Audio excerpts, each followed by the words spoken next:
Hello everyone. तो कैसे हो आप सब। मैं हूँ सोनी, आपकी जीएल स्टोरी टेलर और राइटर। बिना किसी देरी के आते हैं सीधा स्टोरी पे। ये है कॉम्बो एपिसोड्स के पार्ट 2। ठीक है, तो दिखाते हैं रूही को, जो बस घबराई सी डरी सी रिधि को देख रही थी, जो बस चीख रही थी, बिलख रही थी। और तभी एकदम से सारा क्राउड शांत हो जाता है। रूही को समझती, वो एकदम से देखती है अपनी साइड में। ओ माय गॉड, जहाँ काव्या भाई हवा में थी और सेकंड के हिसाब से नीचे, यहाँ रूही के हाथ पैर उसी पर पल ठंडे पड़ जाते हैं। उसकी रूह कांप जाती है, मानो उसकी दुनिया एक पल में रुक गई हो। रूही का मासूम दिल समझ ही नहीं पाता सिचुएशन को। उसकी पलकें एक पल नहीं झपकती और कुछ टाइम के बाद उसके हाथ पैर कांपने लगते हैं, जुबान लड़खड़ा जाती है। उसकी बेचैनी का सबब क्या बताऊं, बयान नहीं कर सकती यार। और जैसे ही दूसरे पल उसे होश आता है, रूही को अब कौन ही रोकता। वो बहुत तेज अपने कानों पे हाथ लगाए चीखती है। उसकी चीख इतनी तेज कि पूरी घाटी में गूंज जाती है। और रूही नहीं सुनती किसी की, ना समझती है। वो पागलों की तरह खाई की तरफ भागती है और बस काव्य के साथ वो चली जाती कि उसी पल तन्वी एकदम से रूही का हाथ पकड़ के अपनी ओर खींचती है रफली, इतनी तेज कि रूही तन्वी के सीने से जा लगती है। और रूही अब लड़खड़ाती हुई इसमें कहती, मेरी काव्या नीचे है, मुझे मुझे जाने दो, मुझे जाने दो। उन्होंने बोला था वो मुझे बेचैन देखना चाहते हैं। मैंने मैंने मैंने क्यों यकीन नहीं किया, ये इंसान कुछ भी कर जाएगा। और मैं बेवकूफ़ थी। मैंने कैसे कैसे इस इंसान से एक भी पल नजरें हटाई। और वो पागलों की तरह हाथ पैर पटकने लगती है, तन्वी से खुद को छुड़ाने लगती है। यह तन्वी कहती है, भाभी जी शांत, कुछ कुछ नहीं होगा, उससे कुछ नहीं होगा, सब सही है, रस्सी बंधी है अच्छे से। यह सारे स्टूडेंट्स रस्सी पकड़ लेते हैं और अब आते हैं हम नीचे सौम्या पे। जब वो गिरी थी, वो वहाँ लटकी थी जिस वक्त गिरी थी, तब की है ये बात। अभी काव्या नहीं आई थी और अभी एक पल उसने ना नीचे नहीं देखा था। उसके कानों में रिधि की चीखें गूंज रही थी और वो ऐसे ही लटकते हुए कहती है, सौम्या तू पागल है। अगर पहले ही जंप कर लेती तो अभी तेरी रिधि इतना रोती नहीं। और भाई खुदा ना खास्ता अगर मैं बच गई तो जरा सोच तेरा क्या हाल करेगी। जितना रो रही है ना, तुझे खून के आंसू रुलाएगी भाई। खुद पैरों पे कुल्हाड़ी मारनी होती है तुझे अपनी ही। क्या मैं भाग जाऊं यहाँ से कूद के। और वो देखती है एक नज़र नीचे, और जैसे देखती है उसकी आंखें ढक्कन की तरफ बड़ी बड़ी हो जाती है और हाथ पैर कांपने लगते हैं, पैर थरथराने लगते हैं। और वो इतनी तेज चीख मारती है कि ऊपर के लोग जो थोड़ा बहुत सांस ले रहे थे, उनकी जान हलक तक आ जाती है। यहाँ सौम्या जल्दी से आंखें बंद करके कहती, राम राम राम भगवान जी, आई नो बहुत पाप किए होंगे मैंने, लेकिन उसकी ऐसी ऐसी सजा दोगे क्या। प्लीज़ प्लीज़ रहम कर लो ना। मैं प्रॉमिस कर रही हूँ, मैं प्रॉमिस कर रही हूँ, मैं नॉनवेज भी छोड़ दूँगी सच्ची में। और अब तो किसी लड़की को देखूंगी भी नहीं, छूऊंगी भी नहीं, आई प्रॉमिस। मैं ना ब्रह्मचारी बनूंगी। लेकिन तभी उसे सेंस आता है कि वो क्या बोल रही है। वो धीरे से अपनी एक आइज खोलती है और कहती, नहीं नहीं ब्रह्मचारी नहीं यार, कुछ ज़्यादा ही हो गया है। मैं रिधि के अलावा किसी को नहीं देखूंगी। और वो बस इतना कहती है कि यहाँ जिस पेड़ से वो लड़की थी, वो उसके बाहर से झुकना होता है स्टार्ट। और सौम्या की जान हलक तक आ जाती है। वो अगेन आंख बंद करके कहती, अच्छा अच्छा अच्छा अच्छा अच्छा ठीक है, सॉरी, बताओ ना कौन सा प्रॉमिस करो। मैं सब करूँगी सच्ची में, भगवान जी बचा लो बस। इस बारी हीरोगिरी भी नहीं करूँगी ज़्यादातर, सच में आगे से हीरोगिरी भी नहीं झाड़ूंगी सच्ची में, आपकी कसम भगवान जी। और वो बस इतना कहती है कि अगेन वो पेड़ झुकता है। यहाँ सौम्या अब हनुमान चालीसा पढ़ना स्टार्ट करती है और फिर कहती है, मैं समझ गई, आप सब कर्मों का हिसाब आज ही ले रहे हो, है ना। सही है भगवान जी, सही है। बस एक बार मैं आपसे ऊपर मीटिंग कर लूँ, पूछूंगी आपसे कि क्या क्या मिला आपको मेरी रिधि को बिना शादी के विधवा करने में। फिर वो कहती है, लेकिन कैसे मिलूंगी मैं आपसे, आप थोड़ी आते होंगे नर्क में, आप तो वहाँ रहते होंगे। और वो बस इतना ही कहते हैं कि तभी उसके शोल्डर में होता है टैप टैप। यहाँ सौम्या अपनी आंखों को और जोर से बंद करती है और कहती है, भगवान जी आपने तो सीरियस ले लिया, मुझे इतनी जल्दी क्या थी यार यमराज जी को भेजने की। मैं रह लेती ना ऐसे ही लटकती हुई काफ़ी टाइम तक। यहाँ उसके कानों में आवाज़ पड़ती है, हे ब्रो क्या बड़बड़ा रही हो ऐसे, वो भी इस जगह इस सिचुएशन में। यहाँ सौम्या एकदम अपनी एक आँख खोलती है और ये कहते हुए साइड देखती है कि यमराज जी लड़की कब से बन गई यार। और वो जैसे देखती है उसकी दोनों आंखें खुली की खुली रह जाती है। उसके साथ से रेस लगाना करती है स्टार्ट। और वो पागलों की तरह कहती है, यमराज जी आप लड़की बन के वो भी लेदर जैकेट में लटकते हुए। और उसकी बात पे काव्या ना हंसती है। वहाँ काव्या थी, यहाँ काव्या कहती, क्या हो यार तुम, वैसे हमारे पास ज़्यादा टाइम नहीं है, तुमको मैं ये रस्सी का एक छोर बांधती हूँ, क्योंकि रस्सी कितनी मजबूत है हमें नहीं पता है और हमें जल्दी ऊपर जाना पड़ेगा। सौम्या की आंखें एक पल नहीं झपकती। वो कहती, ये सपना है या सच, और ये क्या हो रहा है उसके साथ, उसे कुछ पता ही नहीं चलता। यह काव्या समझ गई थी कि ये इंसान कैसी है। वो ऐसे ही बैलेंस बनाते हुए अपने पैर उस चट्टान की एक जगह पे जमाती है और एक हाथ भी, और दूसरे हाथ से सौम्या की कमर पे अपनी रस्सी का छोर बांधने लगती है। लेकिन बहुत टफ था यार, यह सौम्या को अभी भी सेंस नहीं आता।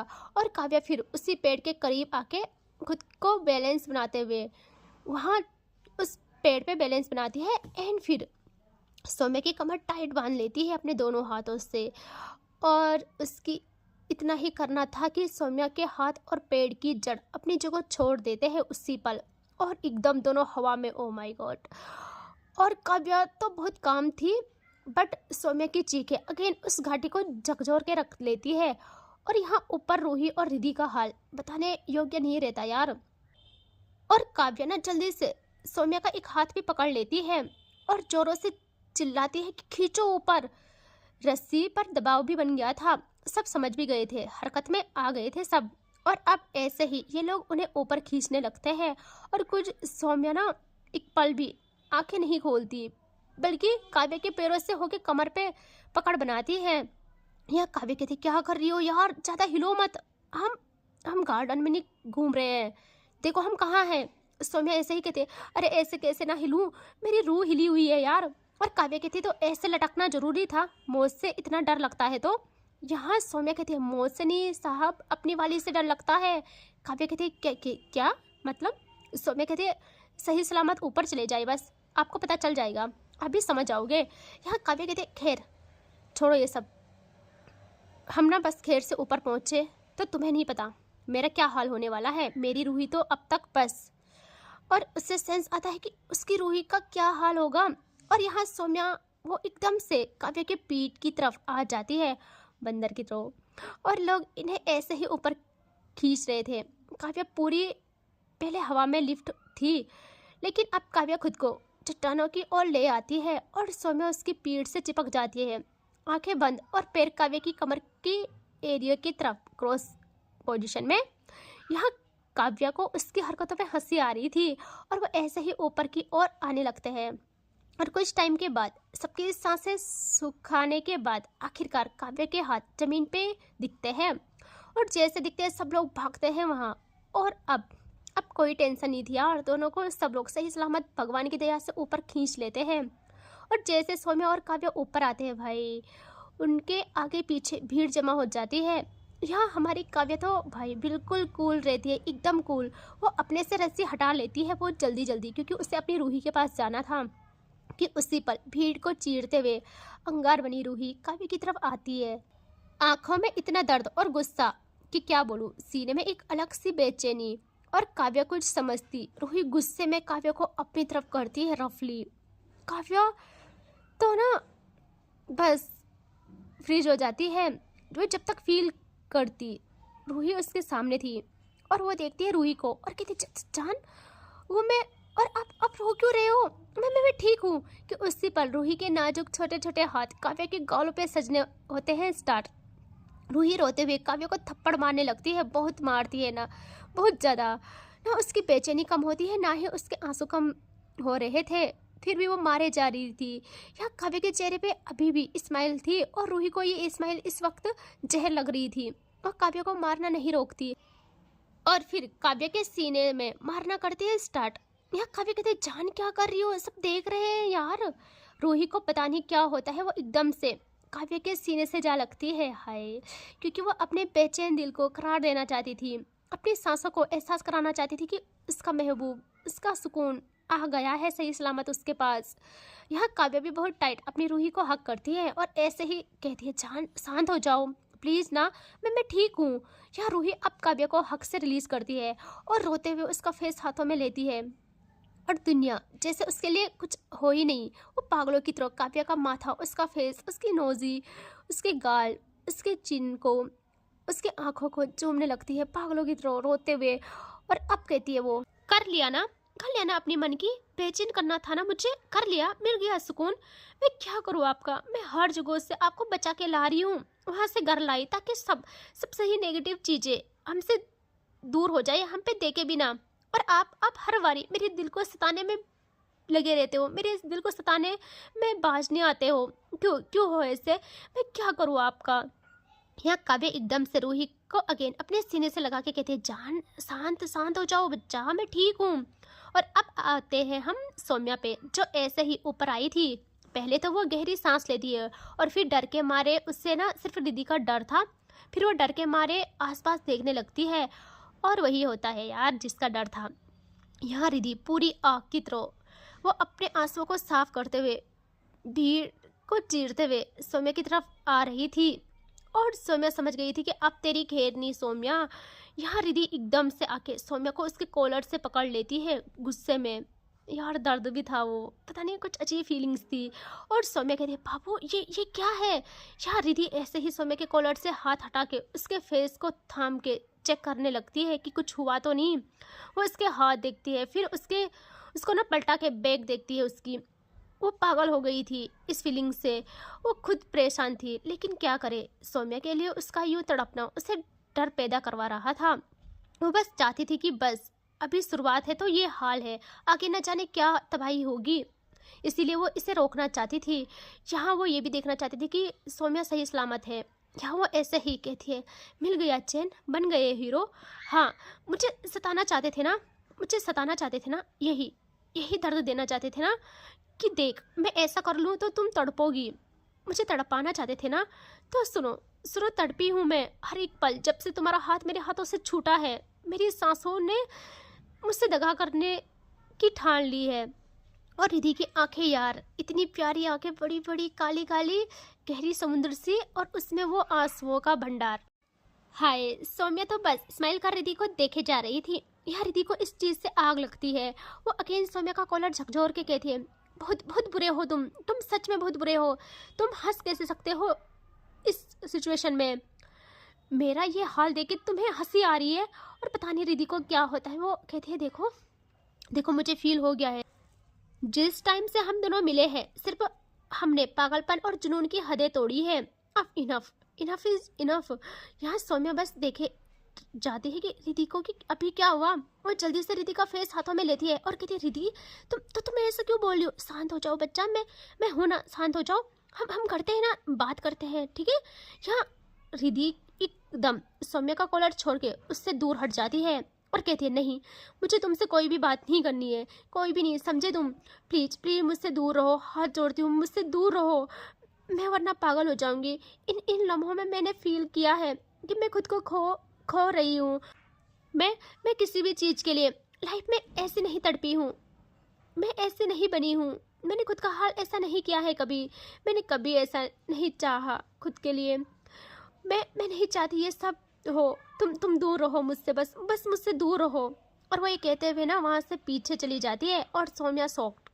यहाँ सौम्या रिद्धि के पीछे भागती उसे रोकने के लिए कि एकदम मैम और सब लोग उसे घेर लेते हैं और सारे टीचर्स भी वहाँ आ गए थे। मैम सौम्या को भाग के गले लगा लेती है, उसका फेस पकड़ती है और कहती है, तुम ठीक हो ना, रोते हुए कहती है वो।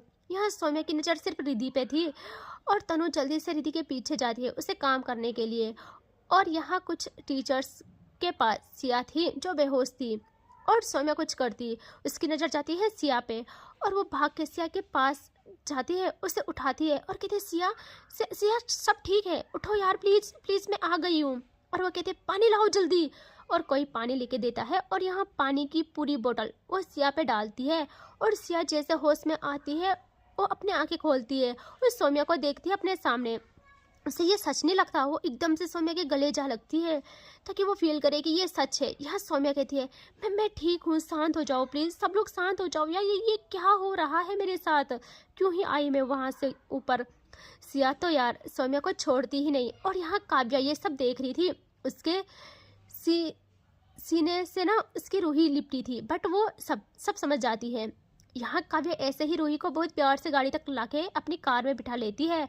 रूही कहती है, कहाँ जा रहे हो अब आप, मेरे पास रहो, कहीं नहीं जाओगे। काव्या कहती है जान कहीं नहीं जा रही, वेट हाँ। और वो कॉल करती है किसी को, क्योंकि उस एरिया में उसकी जान पहचान बहुत थी। और वो ना क्रेन मंगाती है। यहाँ वो सबको कहती है कि देखिए सब ठीक हो जाएगा, क्रेन आ रही है और गाड़ी सही कराने वाला भी। वैसे आप लोग जा कहाँ रहे हो? वो लोकेशन बताते हैं। यहाँ काव्या कहती है ये पास ही है, 10 किलोमीटर है बस। लेकिन यहाँ के 10 किलोमीटर पार करना वो भी इस तरह से नामुमकिन समझो।